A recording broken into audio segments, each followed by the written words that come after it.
일본인은 한국인보다 급여가 38만 엔이나 적다. 현재 일본에서 나온 칼럼의 제목입니다.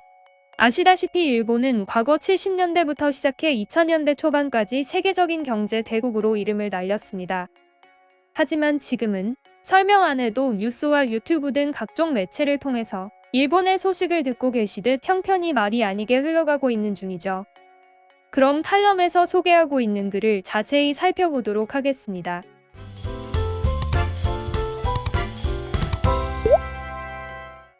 21세기 들어서 일본의 임금은 거의 상승하지 않았다. 그 결과 평균 임금의 수준에서는 G7에서 이탈리아와 최하위를 다투고 있으며 2015년부터는 한국에게 계속 뒤처지고 있으며 한국은 일본과의 차이를 계속해서 벌리고 있는 중이다. 왜 일본은 임금이 오르지 않고 저렴한 임금의 나라가 되어버렸을까? 오랜 기간 일을 하고 있는데도 급여가 오르질 않는다. 급여가 적어서 생활이 힘들다. 이런 고민을 가지고 있는 사람이 많을 텐데 이런 고민이 생긴 이유는 노동자의 능력과 노력이 부족하기 때문만은 아니다. 오히려 일본과 세계를 비교한 데이터를 본다면 일본은 급여가 싼 나라가 된 것이 현실이기 때문이다.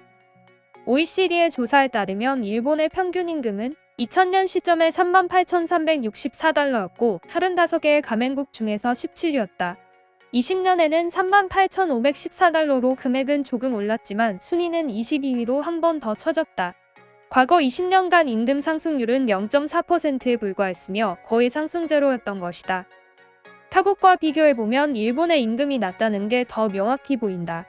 세계 임금 1위인 미국은 69,391달러로 일본보다 무려 44%나 높다. 일본은 OECD 가맹 35개국의 평균액 49,165달러보다도 22%가 낮다.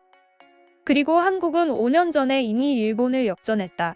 또한 우리는 한국에 비해 3,445달러 엔화로 약 38만 엔가량이 낮다. 월급으로 보면 31,600엔 정도가 낮다는 계산이 나온다. 우린 대체 언제 한국에 역전당한 걸까?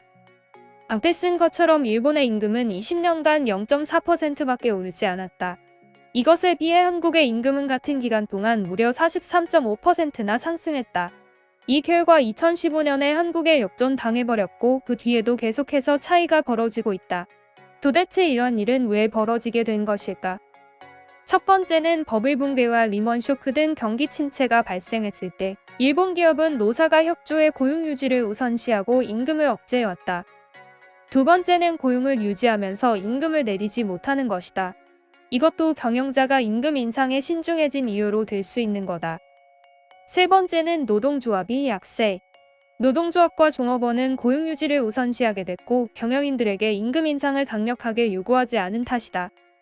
네 번째는 대기업이 고용 유지를 우선시해왔던 것으로 대기업에서 중소기업으로의 인재 이동이 거의 없었다는 거다. 그러다 보니 개편도 진행되지 않았고 생산성이 높아지지 않았던 것이다. 그리고 결국 생산성이 상승하지 못하니 경영인들은 임금을 올리지 못한 것이다. 다섯 번째는 임금과 개인 소비 정체의 악순환이다. 임금이 오르지 않자 개인 소비가 늘지 않고 국내 시장도 확대되지 않았다. 그러다 보니 국내 매출액이 늘지 않았고 기업이 국내 임금을 억제하는 악순환이 계속됐다. 해당 칼럼에 실린 내용은 대략 이런 내용이었습니다. 사실 아직까지 일본의 경제력과 임금을 역전하지는 못했습니다. 하지만 차츰차츰 우리 한국은 일본을 추월하기 시작했고 일부 분야에서는 이미 일본을 넘어선 것이죠. 그렇다 보니 해당 칼럼을 읽고 충격에 빠져버리고야 만 것인데요. 오늘은 해당 소식을 접한 일본 네티즌들의 반응 살펴보도록 하겠습니다. 경영자 측이 글로벌화라는 명목하에 자신들의 입맛에 맞는 것만 취하고 맞지 않는 것은 노동자에게 내던진 결과인 것이죠. 그리고 세제와 예산 집행도 그렇잖아요. 성실하게 일하면 착취당하는 구조이지 않습니까? 지금의 노인들이 결정한 시스템은 현역 세대로부터의 착취를 목적으로 하고 있다는 생각밖에 들지 않아요. 신종 바이러스도 그렇고 연금도 그렇고 우선 지금의 노인을 우선시하고 부담을 현역 세대에게 전가하는 시스템이지 않습니까? 이번 바이러스로 일본 정치의 썩은 부분을 제대로 알게 된 것 같습니다. 정치가 고령자에게 편중되는 것은 당연하다고 생각합니다. 고령자에게는 죽을 때까지 선거권이 있지만 젊은 층은 18세부터지 않습니까? 게다가 투표율이 고령자 쪽이 훨씬 높고 연령층이 내려갈수록 저하되잖아요. 파견법 개정으로 비정규직이 늘어난 것과 기업 대부분이 새로운 기술을 창출하지 못한 것, 취사 선택을 잘못한 것 등이 원인이 아닌가 싶은데, 저임금으로 인건비를 억제하는 것은 경영자에게 편리하지만 경영력 저하를 초래한다. 해외에서는 소비자를 매료시키는 참신한 기술을 낳는 발상이 넘치는 경영자나 기술자를 뽑지만, 일본은 반대로 정체된 사람만을 뽑기 때문에 발전이 없는 거야. 우수한 젊은이가 회사의 꿈을 가지고 입사하지만 수년이 지나면 중고령층과 같이 조직에 익숙해져 버린다. 그 모습이 너무 두렵다. 노동자와 경영자가 좋은 의미의 긴장관계를 잃어버려 경영자에게 허술함이 생긴 것도 사실이다. 고용유지와 회사의 장래를 위해서라고 하면 다들 점잖게 저임금을 감수해준다. 결국 이 사회는 우리가 만든 거야. 지금의 노조는 정규직도 지키지 않는다. 지방분회의 임원은 강요당해서 하는 것뿐이고 의혹 같은 것은 찾아볼 수 없을 정도로 없다. 아직 사내신고 창구가 더 나을 정도라니까요. 그러니 일반 조합원들도 필연적으로 노조활동에 참여하지 않는 것이고 말이죠. 게다가 그만두려고만 하면 갑질 협박까지 당할 정도라죠. 맞아요. 말씀하신 그대로입니다.